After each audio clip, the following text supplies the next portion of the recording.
मंगल ग्रह को हमेशा से ही दूसरी धरती कहा गया है। जो भी बात आती है कि धरती के बाद दूसरा कौन सा ग्रह है जहां पर इंसान रह सकते हैं, तो सबसे पहला इशारा मंगल ग्रह की तरफ ही किया जाता है। एलन मस्क से लेकर नासा के कई साइंटिस्ट हैं जो ये मानते हैं कि आगे आने वाले समय में हम आसानी से मंगल ग्रह पर रह लेंगे और वहां पर अपनी सभ्यता शुरू करेंगे। लेकिन क्या सच में मंगल ग्रह पर रहना इतना ज्यादा आसान है कि आगे आने वाले 10-20 सालों में हम मंगल ग्रह पर सिविलाइजेशन शुरू कर लेंगे, या फिर ये सब खोखली बातें हैं? आइए जानते हैं मंगल ग्रह पर इंसानी सभ्यता शुरू करना कितना ज्यादा मुश्किल हो सकता है और क्या क्या मुसीबतें आ सकती हैं और कैसे एक बड़ी सी मैग्नेटिक शील्ड मार्स पर हमें जिंदा रखेगी। जानने के लिए हमें रहना है अंत तक। आप देख रहे हैं हमारा चैनल फ्यूचर साइंस से जुड़ी रिसर्च वीडियो देखने के लिए इस चैनल को सब्सक्राइब कर सकते हैं। Number 1, flight. तो मार्स पर जिंदगी शुरू करने की जो सबसे पहली मुसीबत है वो है मार्स पर इंसानों को पहुंचाना। आज तक 12 लोग चांद पर जा चुके हैं, लेकिन कोई भी मंगल पर नहीं गया है और चांद पर इंसानों को भेजना ही हमारे लिए बहुत बड़ी उपलब्धि है। वहीं मार्स की बात करें तो मून से 150 गुना ज्यादा दूर है और धरती से मंगल ग्रह पर जाने के लिए 7 महीनों का समय लगेगा। लेकिन यह जितना ज्यादा आसान लगता है उतना ज्यादा आसान है नहीं, क्योंकि इतने लंबे ट्रैवल के लिए बहुत ही ज्यादा मात्रा में फ्यूल लगेगा और आज तक हमने कुछ सैटेलाइट मुश्किल से मंगल पर भेजी हैं, जिसमें से बहुत ज्यादा मुसीबतें आई थी। और ऐसे में तो इस रॉकेट के अंदर कई सारे इंसान भी होंगे, जिस वजह से इस रॉकेट का वजन आज तक मार्स पर भेजी गई किसी भी सैटेलाइट से कई गुना ज्यादा होगा, जिस वजह से और भी कई ज्यादा फ्यूल चाहिए रहेगा। और इतना ज्यादा फ्यूल रॉकेट में कहां स्टोर किया जाएगा, ये भी एक बहुत बड़ा सवाल है और इससे रॉकेट का वजन और भी ज्यादा बढ़ जाएगा। लेकिन इस फ्यूल के वजन को कम करने के लिए वॉल्टर एंगलैंड नाम के एक वैज्ञानिक ने कमाल का आइडिया लाया था। जब रॉकेट को लैंड करवाया जाता है तो काफी ज्यादा मात्रा में तभी पेट्रोल इस्तेमाल होता है। तो इसलिए ऐसा भी किया जा सकता है कि जैसे ही रॉकेट मार्स के ऑर्बिट में आएगा तो सभी पैसेंजर को और भी कई सारी इंपॉर्टेंट चीजें हैं, सबको लैंडर के जरिए नीचे भेज दिया जाएगा, जिससे लैंडिंग में यूज होने वाला फ्यूल बच जाएगा और रॉकेट का वजन कम रहेगा। लेकिन यहाँ पर और एक मुसीबत सामने आती है कि आखिर लैंडर को सही तरीके से मार्स पर लैंड किया कैसे जाएगा। मार्स का एटमॉस्फेयर बहुत ही ज्यादा रेयरफाइड है और इसका एवरेज सरफेस टेंशन बस 610 पास्कल्स है, जो पृथ्वी से 100 गुना कम है।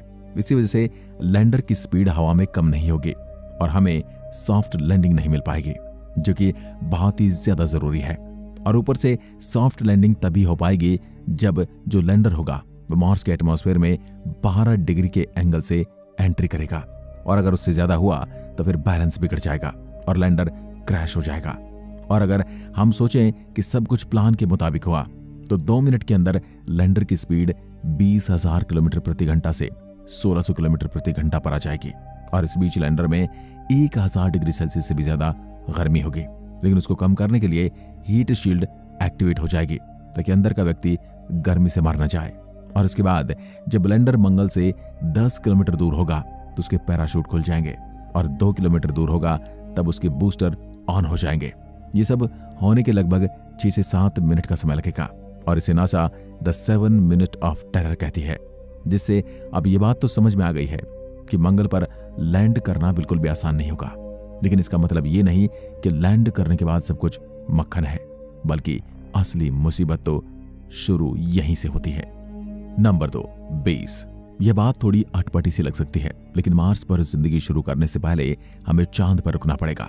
लकी बर्थहोड नाम की एक वैज्ञानिक का कहना है कि मार्स पर जाने के लिए हमें अर्थ के ऑर्बिट से बाहर एक गेटवे या फिर स्पेस स्टेशन बनाना पड़ेगा ताकि बार बार मार्स तक का ट्रेवल पॉसिबल हो सके। और आगे आने वाले 10 सालों में नासा मून पर एक गेटवे बनाने वाले हैं मार्स तक जाने के लिए, यानी कि यह एक स्पेस स्टेशन होगा जो कि मून के ऑर्बिट में घूमेगा और एस्ट्रोनॉट पहले अर्थ से मून तक जाएंगे, वहां से रिफिल करके फिर वह मार्स तक पहुंचेंगे। और एलन मस्क जो है वो भी 30 लोगों के ग्रुप को मंगल पर भेजने वाले हैं, जो वहां पर जाकर कॉलोनाइजेशन शुरू करने वाले हैं। पर लूसी का ये कहना है कि मार्स पर कॉलोनाइजेशन शुरू करने से पहले हमें मार्स की जमीन से पानी और ऑक्सीजन निकालने का तरीका डेवलप करना पड़ेगा। और अगर ऐसा नहीं किया गया तो एलन मस्क का प्लान पूरी तरीके से फ्लॉप हो जाएगा, क्योंकि धरती से इतना ज्यादा ऑक्सीजन और इतना ज्यादा पानी 30 लोगों के लिए लेकर जाना प्रैक्टिकली इम्पॉसिबल है। हो सकता है 30 की जगह पर 10 लोग भी वहां पर भेजे जाएं, लेकिन ऐसे में वहां पर बेस का निर्माण कैसे किया जाएगा? तो कुछ वैज्ञानिकों का आइडिया है कि वहां पर हम 3D प्रिंटर का इस्तेमाल कर सकते हैं, जो वहां की ही मिट्टी का इस्तेमाल करके बेस को 3D प्रिंट करेगा। और वहीं नासा ने तो बर्फ का इस्तेमाल करने के लिए भी आइडिया दे दिया है, क्योंकि मार्स का टेम्परेचर बहुत ही ज्यादा ठंडा होता है, करीब -60 से -80 डिग्री तक। ऐसे में अगर वहां पर इन्फ्लेटेबल डोम को बनाया जाएगा, जिसके बीच में खांचे होंगे और उस खांचे में लोकली हार्वेस्टर पानी डाला जाएगा, तो वहां पर बर्फ के डोम बनकर तैयार हो जाएंगे। यहाँ पर एस्ट्रोनॉट रह सकते हैं, क्योंकि उन्हें कॉस्मिक रेंज से भी बचाएगा। और अगर वह वहां पर रहते नहीं है, फिर भी कई चीजों को स्टोर करने के लिए काम में लिया जा सकता है, क्योंकि आपको पता होगा कि बर्फ चीजों को प्रिजर्व करती है। लेकिन ऐसे बर्फ के डोम में वहां पर वेजिटेबल नहीं उगा पाएंगे। एग्रीकल्चर यानी कि वहां पर खाना उगाना कोलोनाइजेशन के लिए सबसे जरूरी है, और इसीलिए ही इंटरस्टेलर लैब नाम की कंपनी ने सेल्फ कंटेन्ड ग्रीन हाउस डोम बनाए हैं, जो कि बहुत छोटी जगह पर फिट हो जाएंगे, पर इन्फ्लेटेबल होंगे। इसलिए वहां पर जाकर जब उसमें हवा भरी जाएगी तो यह बड़े हो जाएंगे और इसमें आराम से वेजिटेशन उगाया जा सकता है।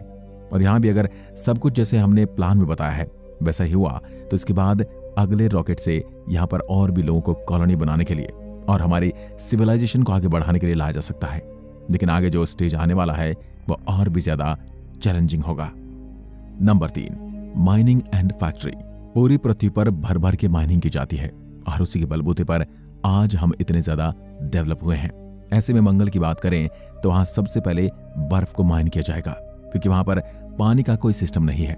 इसी के बाद मंगल की मिट्टी को और वहां के पत्थर को भी माइन किया जाएगा, ताकि उसकी मदद से वहां पर घर बनाए जा सके। और धरती से हम जो भी मॉडर्न टेक्नोलॉजी की चीज वहां पर भेजेंगे, वो धरती पर मिलने वाले मिनरल से ही बने होंगे या उससे ही चलते होंगे, जिस वजह से हमें वहां पर भी वैसे ही मिनरल्स ढूंढने पड़ेंगे। और नासा का कहना है कि मंगल पर भी गोल्ड, आयरन, कॉपर जैसे ढेरों मिनरल्स के रिजर्व मौजूद हैं। लेकिन ये पृथ्वी जितने नहीं है और बस कुछ 100 सालों तक इंसानी सभ्यता इसका इस्तेमाल कर सकती है, फिर यह खत्म हो जाएंगे। और लाखों अरबों डॉलर्स खर्च करके बस 100 साल तक अगर यहाँ सिविलाइजेशन चलेगी तो इसका मतलब क्या है? तो इतनी मेहनत क्यों की जाए?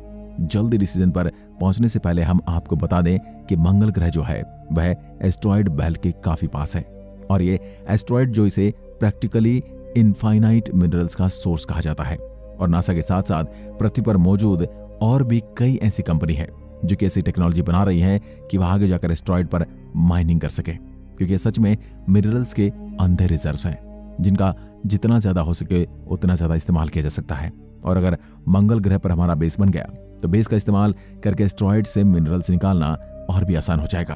और फिर यहाँ पर मौजूद इस सिविलाइजेशन को, यहाँ तक कि पृथ्वी पर मौजूद हम लोगों को भी मिनरल्स के खत्म होने की चिंता कम हो जाएगी, यह लगभग खत्म हो जाएगी।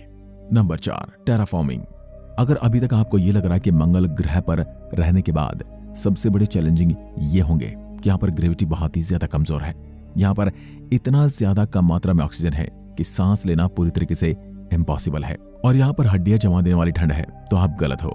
यहाँ की जो सबसे ज्यादा खतरनाक चीज है वह है कॉस्मिक रेडिएशन। धरती के मुकाबले मंगल पर कॉस्मिक रेडिएशन 40 गुना ज्यादा है, और इसका कारण है पृथ्वी पर मैग्नेटिक फील्ड है जो कि सूरज से आने वाली कॉस्मिक रेडिएशन को दूर करते हैं, और बस थोड़ा बहुत कॉस्मिक रेडिएशन हम तक पहुंच पाता है, जो कि नुकसानदायक नहीं होता। पर वहीं मंगल ग्रह पर ऐसा कोई फील्ड मौजूद नहीं है, जिस वजह से कॉस्मिक रेडिएशन सीधा मंगल ग्रह के सरफेस पर और वहां पर होने वाले और वहां पर रहने वाले लोगों पर गिरेगा, जिसकी वजह से बिल्कुल ऐसा है जैसे कि कुछ ही मिनटों पहले आप बाजू में एक न्यूक्लियर पावर प्लांट ब्लास्ट हुआ है, और इससे बचने के लिए एक उपाय हमने पहले ही बताया है कि बर्फ के बने डोम में रहना। लेकिन काम करने के लिए और रिसर्च करने के लिए बार बार बाहर जाना ही पड़ेगा, जिस वजह से कॉस्मिक रेडिएशन बार बार एस्ट्रोनॉट और वैज्ञानिकों को चोट पहुंचाएगी, और इससे बचने का बहुत ही ज्यादा संकीर्ण तरीका है। एक बहुत ही ज्यादा बड़े डिपोल मैग्नेट को सूरज और मंगल के बीच में लगा दिया जाएगा। हाँ, यह बेहुदा लगता है, लेकिन यह किया जा सकता है, और उससे निकलने वाले जो मैग्नेटिक तरंगे होंगी वह सूरज के कॉस्मिक रेडिएशन को मंगल तक नहीं पहुंचने देंगे, और इससे मंगल का टेम्परेचर भी थोड़ा कम हो जाएगा, जो कि प्लांट के लिए बहुत बढ़िया होगा। वैसे फिलहाल कई वैज्ञानिक ऐसे प्लांट बना रहे हैं जो मंगल की धरती पर उग सकें और इसमें से कुछ रिसर्च सक्सेसफुल होते हुए नजर भी आ रहे हैं। आज के लिए बस इतना ही। अगर आपको अच्छा लगा तो चैनल को सब्सक्राइब जरूर कर दीजिए लाल बटन दबाकर। दोस्तों, वीडियो में यहां तक बने रहने के लिए धन्यवाद।